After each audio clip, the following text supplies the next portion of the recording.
Here I've got VIVO Y20s, and let me show you how to change language on the following device. So first of all, just open the list of all apps, go to the settings then, and select System.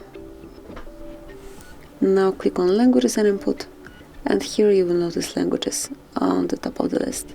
Click on it, select Add a language, and here you can pick one from the following list, whichever you would like to apply. Let me choose Portuguese, then select Region. And now, to make it a default language of your phone, just slide it up to the first place. As you can see now, the whole device is in Portuguese and you can smoothly use it this way. Then whenever you would like to change it, whenever you would like to go back to English or maybe change language one more time, just go to Languages and Input, pick Languages, and you can either delete all unnecessary languages, mark them, tap on bin, click on OK, or you can smoothly perform the same operation as previously and pick the language that should be the default language in your phone. So this is it, that would be all. Thank you for watching. Please subscribe our channel and leave the thumbs up.